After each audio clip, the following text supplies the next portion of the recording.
다 함께 인사 나누시겠습니다. 여호와의 선하심을 확신하기에 잘 되고 있습니다. 하나님께서 우리의 삶의 모든 부분을 바꾸사 축복의 역사로 친히 변화시켜 가실 줄 믿고 온 마음과 정성을 다하여 주님께 예배하는 우리 모두가 되기를 소망합니다. 오늘은 지난주에 이어 저주를 축복으로 바꾼 두 번째 주인공인 욥에 대해 함께 살펴보며 말씀의 은혜를 나누고자 합니다. 믿음의 사람에게는 욥은 축복의 사람이라기보다는 고난의 사람으로 더 강하게 기억되어 있습니다. 그래서인지 몰라도 고난 가운데 있는 수많은 믿음의 사람들이 가장 많이 읽는 성경 본문이 바로 욥기입니다. 하지만 놀라운 것은 성경이 욥을 고난의 상징으로만 소개하고 있지 않다는 겁니다. 성경은 욥을 고난과 동시에 축복을 나타내는 믿음의 사람으로 기록하고 있습니다. 그렇다면 고난의 상징이던 욥에게 어떤 사건이, 어떤 놀라운 은총이 그를 축복의 사람으로 변화시키는 반전의 이유가 되었는지 함께 살펴보고자 합니다. 그 이유는 바로 욥이 축복하는 자였기 때문이다. 이렇게 말씀을 드릴 수밖에 없습니다. 욥기 37장까지 1장에서부터 37장까지는 끊임없이 욥이 친구들과 서로 비난하고 치고받던 욥이 갑자기 38장에서 시작된 하나님의 말씀에 도전을 받은 그가 돌이켜 회개함으로 말미암아 축복의 사람으로 변화되었습니다. 놀라운 믿음의 도전이 고난의 상징이던 욥을 축복의 상징으로 바꾸어 놓은 것입니다. 바라고 원하는 것은 오늘 함께 예배하는 우리도 욥과 같이 고난을 받고 축복의 사람으로 변화되는 은총을 누리는 자가 되기를 소망합니다.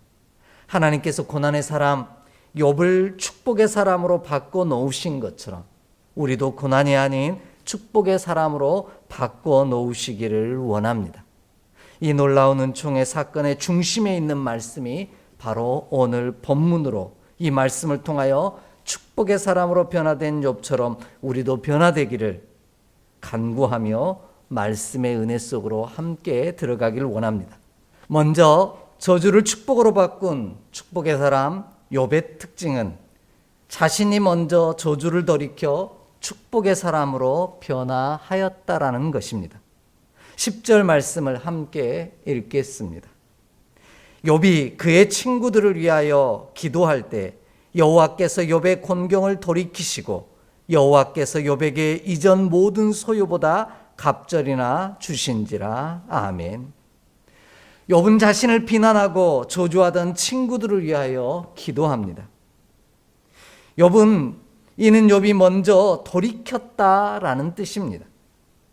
이것이 바로 고난의 상징이던 욥을 축복의 사람으로 바꾼 힘이요 또한 능력입니다. 축복의 사람인 욥은 먼저 돌이켰습니다. 달리 말한다면 자신이 먼저 축복하기를 시작하였다라는 겁니다. 우리가 전할 수 있는 가장 큰 축복이 그를 위하여 기도하는 일이기 때문입니다. 여러분, 예전 기억을 한번 떠올려 보시기를 바랍니다. 옛날에 친구들끼리 싸우고 나면 선생님이나 주변 친구들이 다툰 두 사람을 화해시키기 위해 사용했던 방법을 한번 떠올려 보시기 바랍니다. 어떻게 화해시키려고 했습니까? 왜 그런 방법을 사용했는지는 모르지만 그 화해의 방법으로 서로 악수하고 안아주라고 시키곤 했습니다. 그것도 미안해 먼저 말하고 손을 내밀어 악수하고 안아주라는 겁니다. 그러면 다툰 두 사람은 머뭇거리곤 했습니다. 그렇게 머뭇거린 이유는 먼저 사과하고 손을 내미는 것이 자존심 상하는 일이었기 때문입니다. 그래서 서로가 머뭇거리며 그들이 했던 말이 있습니다. 그럼 네가 먼저 사과하고 손 내밀면 나도 악수하고 화해할게, 그렇게 말하곤 했습니다. 그러면 그 이야기를 들은 다른 친구는 또 가만히 있었습니까? 그렇지 않았습니다. 그 친구도 싸운 다른 친구를 향하여 아니 내가 먼저 사과하고 손 내밀면 악수하고 화해할게 그렇게 대받아치곤 하였습니다. 이렇게 한참 동안을 내가 먼저 사과하라고 그리고 먼저 손 내밀라고 이야기한다면 또 선생님이나 주변 친구들에게 한 소리를 듣고 혼이 나기도 했습니다. 그래도 마지막까지 먼저 손 내밀기가 싫어서 사과하기가 싫어서 한참 동안을 실랑이 하다 보면 그 다툼은 끝나지 않았습니다. 내가 먼저 미안하다고 말할 때까지는 절대로 화해하지 않겠다고 버티기 때문입니다. 이런 끝나지 않을 것 같은 상황을 뒤바꿀 수 있는 극적인 방법이 무엇입니까? 그것은 바로 내가 먼저 시작하는 것입니다. 내가 먼저 상대방을 축복하고 손을 내미는 것입니다. 욥이 그러하였습니다. 자신을 저주하던 이들을 향하여 끝나지 않는 저주를 내려놓고 그들을 위하여 축복하며 기도하기를 시작한 것입니다. 욥은 먼저 돌이킴으로 축복의 사람이 되었습니다. 하나님이 주시는 진짜 축복은 다른 사람의 변화가 아닌 바로 나의 변화로부터 시작되기 때문입니다. 이전까지만 해도 욥은 그의 친구들과 마찬가지로 저주의 사람이었습니다. 서로를 비난하고 책망하는 존재였습니다. 그러나 욥이 먼저 시작하였습니다. 욥이 먼저 축복하기로 시작하고 결단하고 움직이자 돌이키자 그로 말미암아 존재 자체가 바뀌는 놀라운 은혜를 경험하게 된 것입니다. 저주의 사람에서 축복의 사람으로 변화된 것입니다. 이렇게 욥은 저주의 역사를 끊고 축복의 역사를 시작하였습니다. 바라고 원하는 것은 우리도 예수님의 말씀을 따라 저주를 맞받아 치며 끝나지 않는 저주의 굴레 가운데 사로잡히는 갇힌 자 되는 우리가 아니라 저주와 축복과 기도를 되돌려 줌으로 말미암아 축복의 역사를 먼저 시작하는 우리 모두가 되기를 원합니다. 그리하면 하나님께서 우리를 고난의 상징하는 자에서 축복을 상징하는 인물로 바꿔놓으시는 귀한 은혜를 경험하게 하실 줄 믿습니다. 욥이 저주를 돌이켜 자신이 먼저 기도하기를 시작하자 하나님께서도 욥의 곤경을 돌이키신다 이렇게 말씀하고 계십니다. 욥이 돌이키니 하나님도 돌이키셨다라는 겁니다. 하나님은 우리가 축복하는 자로 살아갈 때 우리의 삶을 돌아보아 주십니다. 역대하 30장 9절 말씀이 이와 같은 사실을 우리에게 분명히 가르쳐주고 있습니다. 함께 찾아 읽습니다. 역대하 30장 9절 말씀입니다. 함께 봉독합니다. 너희가 만일 여호와께 돌아오면 너희 형제들과 너희 자녀가 사로잡힌 자들에게서 자비를 입어 다시 이 땅으로 돌아오리라. 너희 하나님 여호와는 은혜로우시고 자비하신지라. 너희가 그에게로 돌아오면 그의 얼굴을 너희에게서 돌이키지 아니하시리라 하였더라. 아멘. 하나님께서는 우리가 돌이키면, 하나님께로 돌이키면 당신도 우리에게 그 얼굴을 돌이키신다라고 분명하게 약속하고 계십니다. 하지만 우리는 여전히 하나님이 먼저 내게 복을 주시면 우리가 하나님을 온전히 섬기겠습니다 라고 말합니다. 그러나 진정한 축복의 역사는 하나님이 우리를 먼저 사랑하셨으니 우리가 돌이켜 하나님을 향하는 것이 먼저라는 겁니다. 이와 같은 일을 시작할 때 하나님께서 우리를 위하여 위대한 일을 시작하시는 놀라운 은혜를 베풀어 주신다라는 겁니다. 하나님께서 욥의 공경, 곧 우리의 공경을 돌이키심으로 우리 가운데 자유와 은총을 친히 허락하실 줄 믿습니다.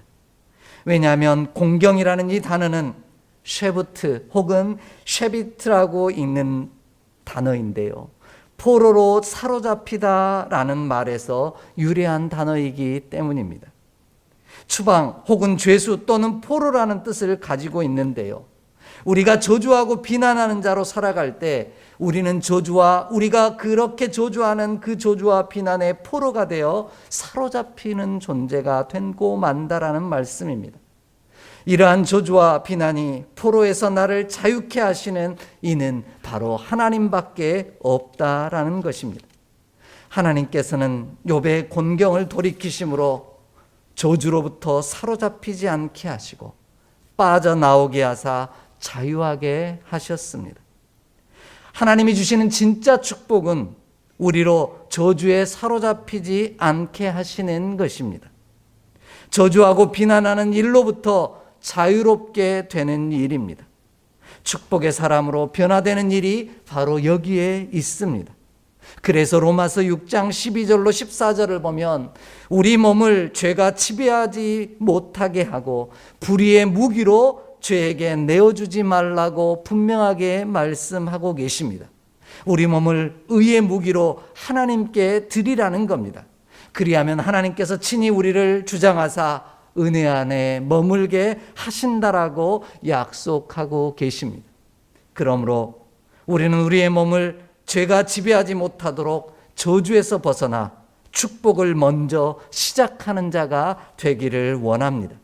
그리하면 저주가 우리를 다스리지 못할 것이요 하나님이 우리를 다스리심으로 말미암아 축복의 사람으로 변화시켜 주실 줄 믿습니다. 하나님은 우리가 축복을 먼저 시작할 때 저주의 사람이 아닌 축복의 사람으로 바꿔 놓으시기 때문입니다. 이 놀라운 축복의 자유를 우리가 먼저 맛보는 저와 여러분의 삶이 되기를 간절히 소망합니다. 두 번째로 저주를 축복으로 바꾼 축복의 사람 욥은 처음보다 더 많은 것을 받아 누리는 축복의 특징을 가지고 있습니다. 본문 10절을 다시 한 번만 읽겠습니다. 본문 10절 말씀입니다. 욥이 그의 친구들을 위하여 기도할 때 여호와께서 욥의 공경을 돌이키시고 여호와께서 욥에게 이전 모든 소유보다 갑절이나 주신지라. 아멘. 욥이 먼저 돌이켜 친구들을 향하여 저주하기를 멈추고 기도함으로 축복하기를 시작하자 하나님은 욥을 축복의 사람으로 바꿔 놓으시고 그 결과로 이전 모든 소유보다 갑절이나 더 주셨다라고 약속하고 계십니다. 하나님은 우리가 먼저 축복을 시작할 때 저주의 사슬에서 벗어나게 하실 뿐만 아니라 돌이켜 잃어버린 모든 것들을 되찾게 해 주신다라는 겁니다. 우리는 이러한 욥의 모습을 이야기를 볼 때면 짜릿하고 흥분되는 느낌을 가지게 됩니다. 나도 욥처럼 이전 모든 소유보다 갑절이나 더 주실 거야 하고 기대하는 마음이 생기기 때문입니다. 하지만 우리가 기억해야 될 것은 모든 소유를 갑절이나 주신다라는 말씀을 단순히 숫자적인 의미에서 2배가 되었다라는 수치로 생각해서는 안 된다라는 겁니다. 왜냐하면 이전 모든 소유보다 갑절이나 더 주신다는 말이 숫자적 의미라면 자식도 2배로 주셔야 하기 때문입니다.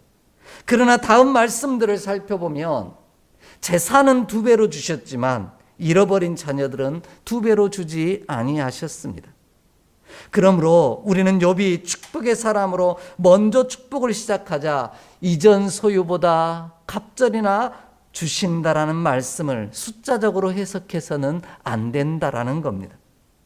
그렇게 해석하는 순간 우리는 2배로 받지 못하였기에 그로 인해 또다시 축복의 사람이 아닌 고난의 사람이요 저주의 사람으로 전락해 버리기 때문입니다. 본문이 말하는 모든 소유보다 갑절이나 주신다라는 말은 처음보다 더 나은 삶을 살게 하신다는 뜻입니다. 이전보다 점점점 더 좋아지게 하신다라는 의미를 담고 있습니다.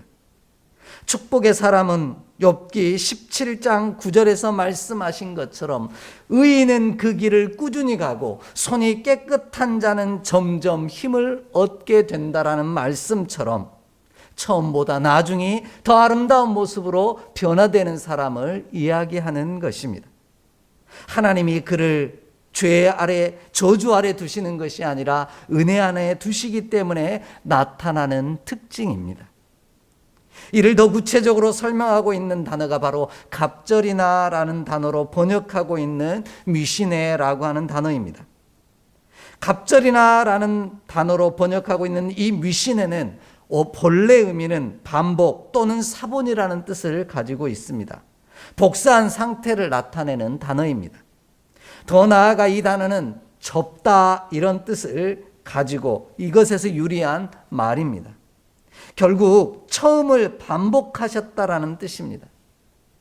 곧 우리 하나님은 갑절이나라는 표현은 두 배가 아닌 처음 것을 그대로 복사하신다라는 뜻이 됩니다.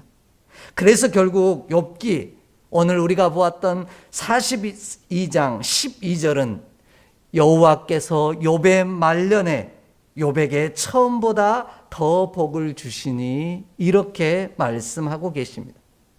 이와 같이 저주를 끊고 축복을 먼저 시작하는 자에게 주시는 하나님의 은혜는 처음보다 나중에 점점 더 좋아지게 하시는 것입니다. 그래서 우리가 너무나 욥기를 읽을 때마다 암송하고 묵상하며 행복해하는 구절이 하나 있습니다. 그것이 바로 욥기 8장 7절의 말씀입니다.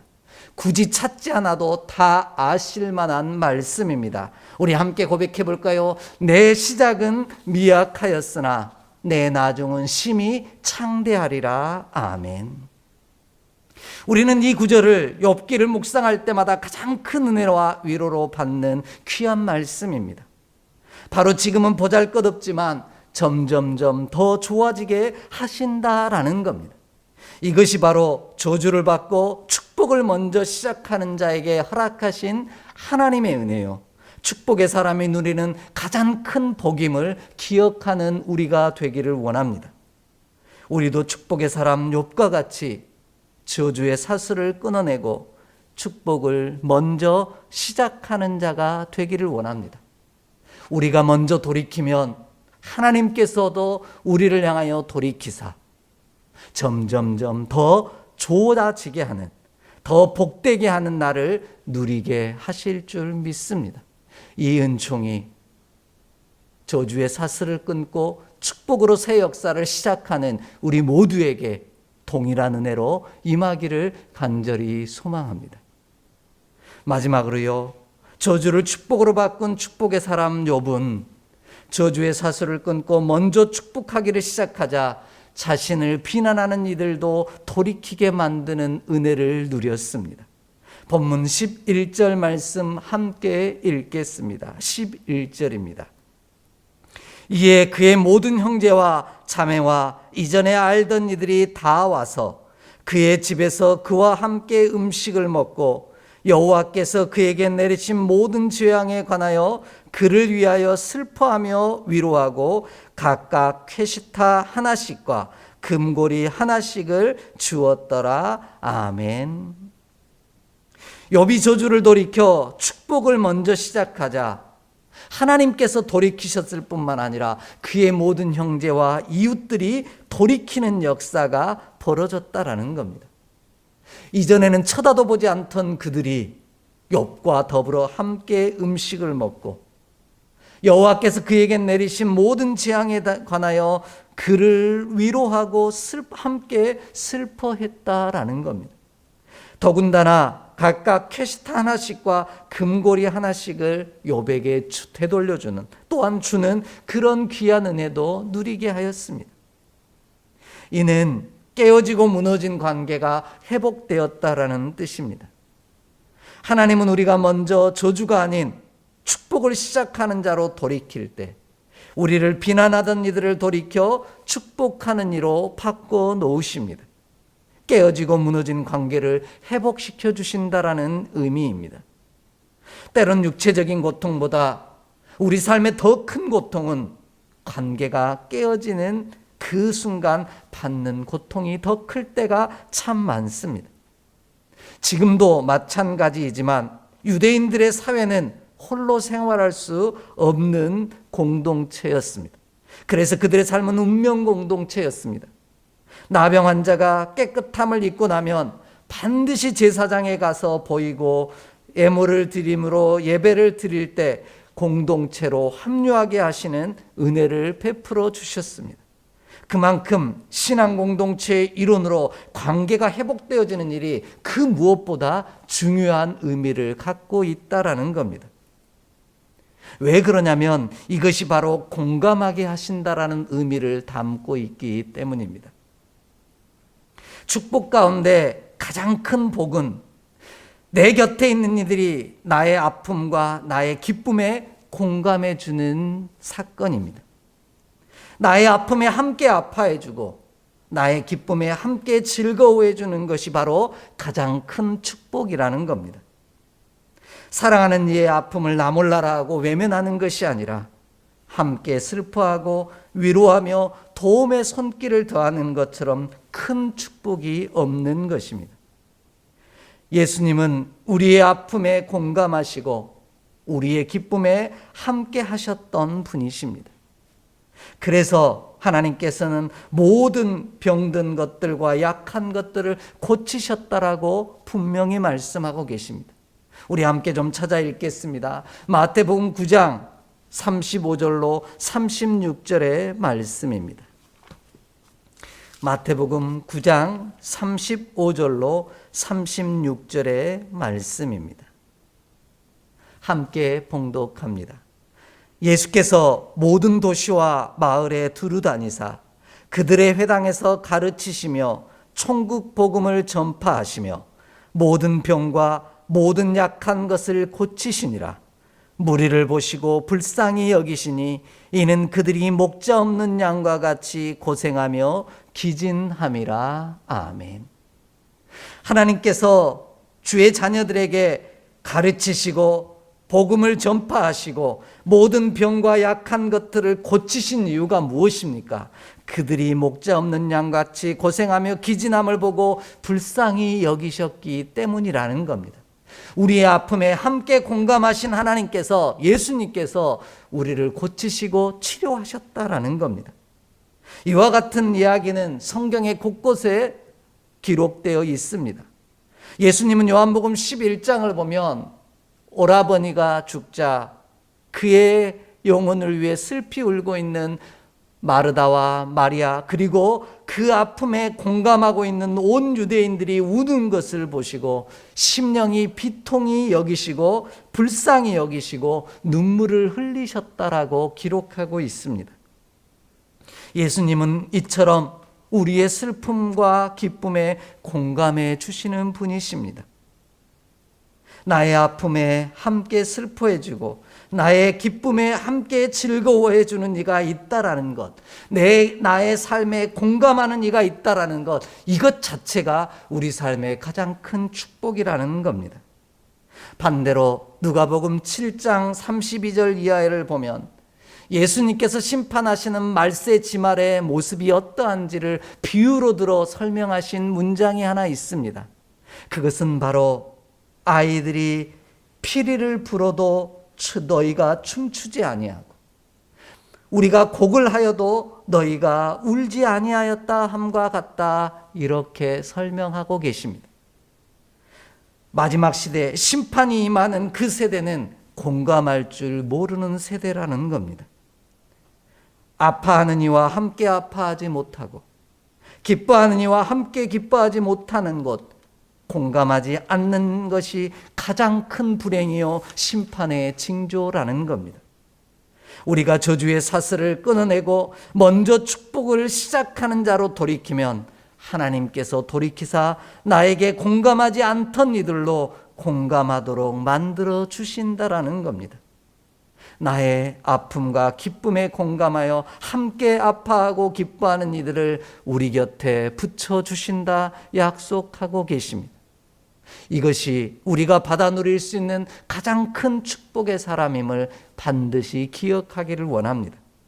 우리도 저주를 끊고 축복을 먼저 시작함으로 욥이 누렸던 이 놀라운 축복, 처음보다 나중이 점점점 좋아지는 은총, 나의 아픔과 나의 슬픔에 그리고 나의 기쁨에 공감해주는 믿음의 사람과 예수님이 나와 동행하는 귀한 축복의 경험이 우리의 삶 가운데 가득하기를 원합니다. 이 일을 위해 우리가 저주의 사슬을 먼저 끊고 축복을 시작하는 자가 되기를 간절히 소망합니다. 함께 기도하겠습니다. 하나님, 오늘도 믿음의 거룩한 자녀들, 저주와 비난과 정죄의 사슬을 끊고 축복의 역사를, 기도를 시작하는 우리가 되게 하여 주시옵소서. 그리하여 그 축복의 시작이 우리에게 복을 누리며 축복의 사람으로 변화시키시는 놀라운 이유가 되게 하여 주시옵소서. 우리 주 예수 그리스도의 이름으로 축복하며 기도하옵나이다. 아멘.